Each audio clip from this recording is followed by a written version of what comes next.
Welcome to another episode of the Mindset Recruiting Podcast. I'm Alex Rojas, your talent advisor and host. And in today's episode, this might come across as a heavy one, especially because this is so recent.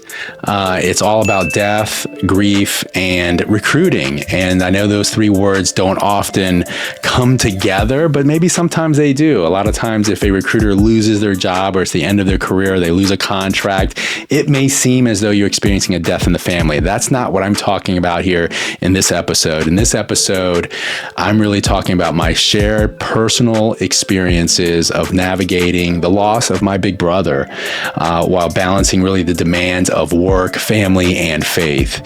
My brother just passed away a little over a month ago, and I just got back from his funeral where we laid him to rest this past weekend in Washington, D.C. And he was only 3.5 years older than me, and he suffered most of his life from type 1 diabetes, which is a dreadful disease, and he suffered pretty tremendously towards the end. My brother was my best friend. I looked up to him, and I can probably count on one hand how many fights we got into throughout our entire lives. And so if you are a recruiter or you're a working professional right now and you're struggling with grief or the loss of a loved one, or maybe perhaps you're experiencing the possibility of losing a loved one right now, then this episode is for you. I'm going to break down 4 key areas to help you find your footing when death hits us hard. Stick around for my closing mindset commentary. I'm going to shift to something positive, and I really want to show you how we can turn grief into growth. It may be a somber topic, but I'm ready as always, and I'm excited to share with you my personal experiences. So let's discuss.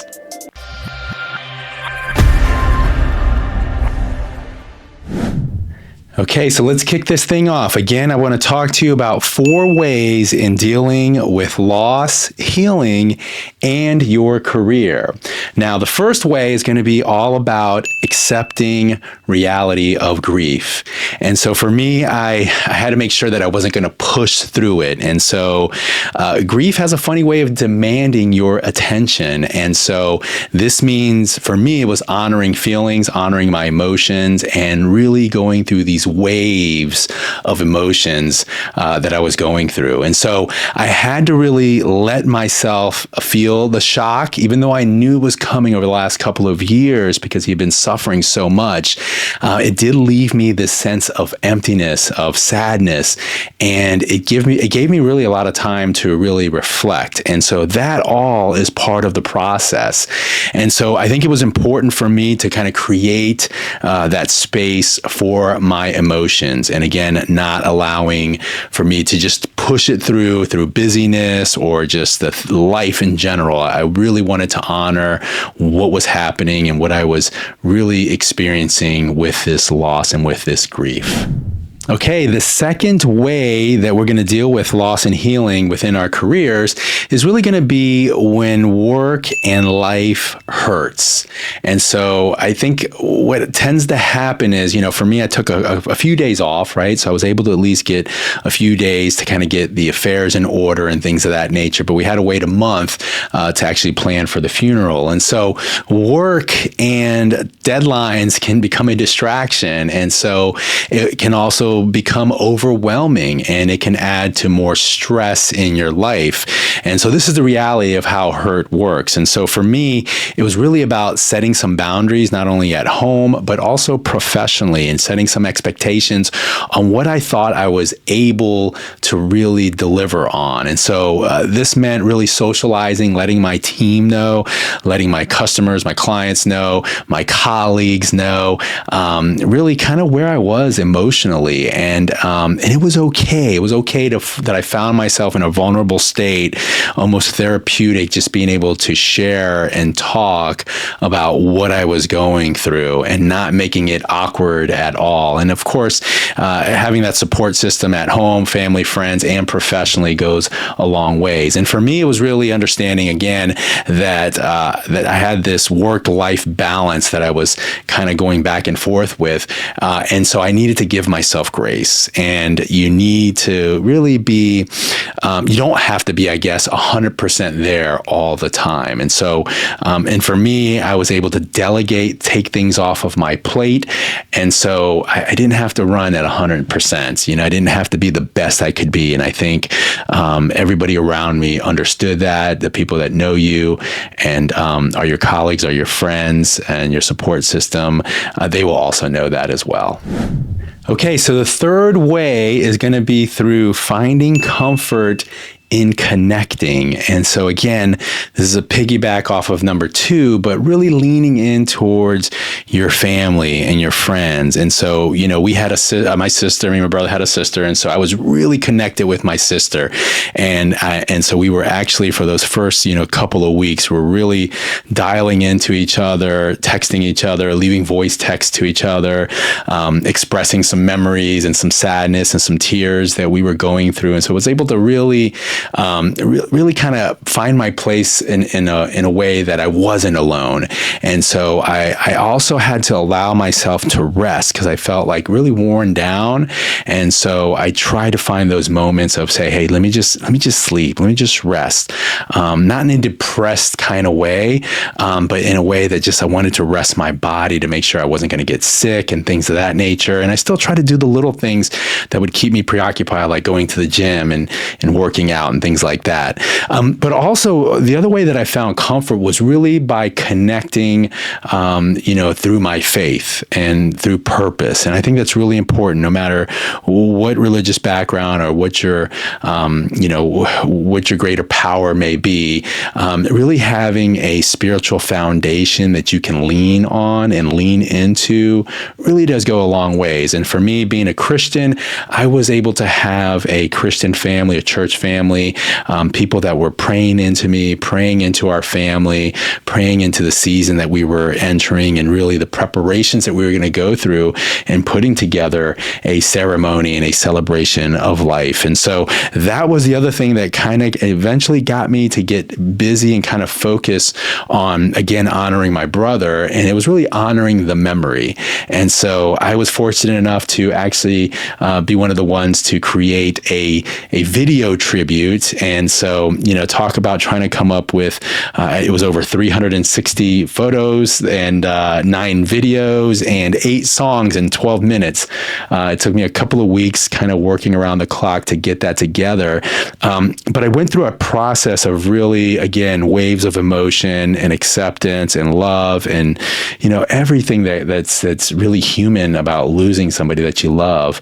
And I was fortunate enough also to really honor my brother through the eulogy. And so this combination of doing a video tribute montage and then really talking about my brother and his life and really talking about the foundations of what made him so special to our family, to our friends, was really extraordinary. And so I found comfort in making sure that I was constantly connecting in all of these experiences that I was going through. And finally, the fourth way that we can deal with loss and healing in our careers is really going to be about rebuilding your new routines and your focus, kind of getting that new rhythm that really comes with it. Now, I'm coming fresh off the boat here. As I said, I'm a few days removed from the funeral ceremony and laying my brother to rest. And so I'm slowly getting back into it. And I definitely felt like an emotional hangover kind of that first full day that I was back, and I was like, okay, now back to reality.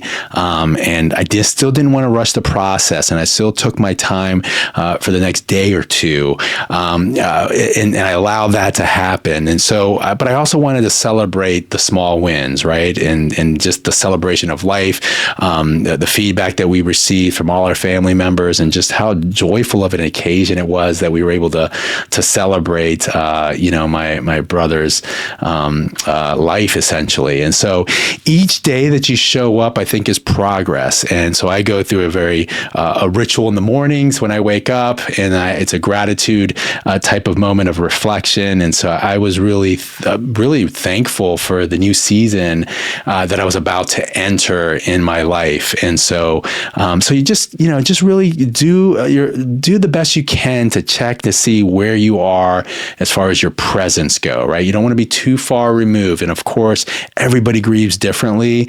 And so you're eventually going to have to shift over and get back into recruiting, or, kind of simultaneously running it, but try to rediscover why you're in recruiting as well. And, the one thing that I realize is that life is short, and it's such a cliche, but your relationships do matter.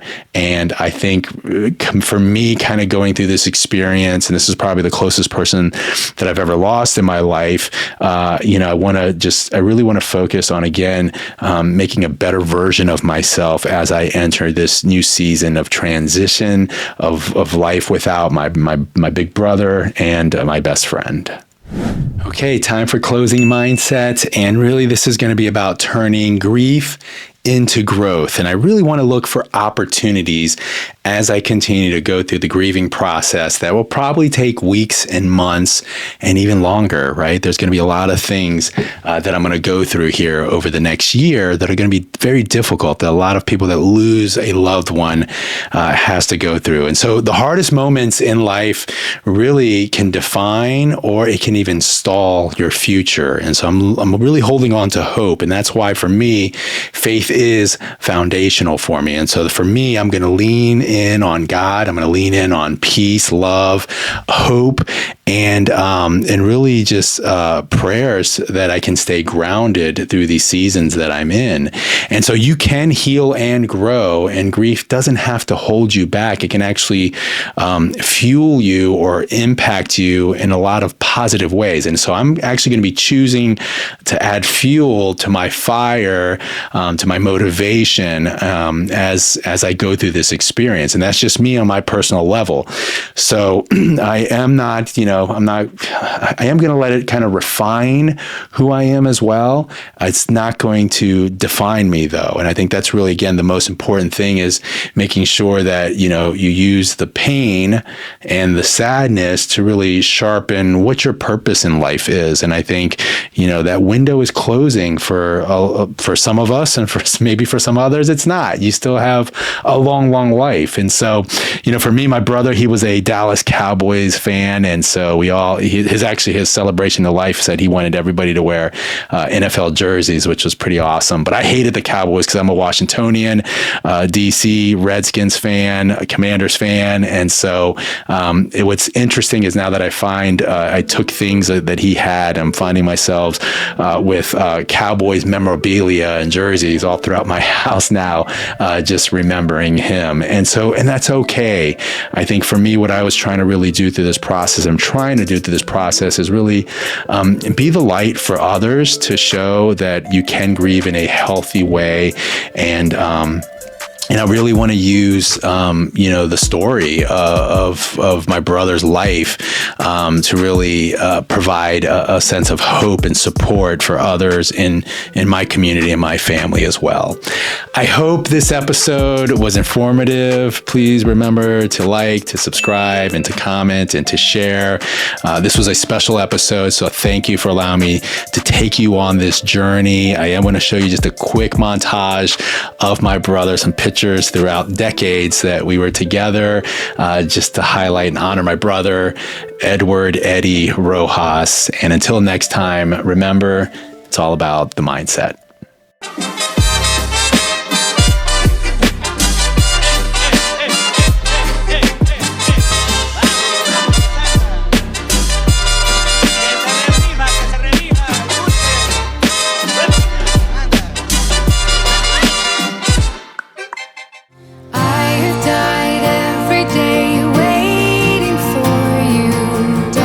Don't be afraid, I have loved you for 1,000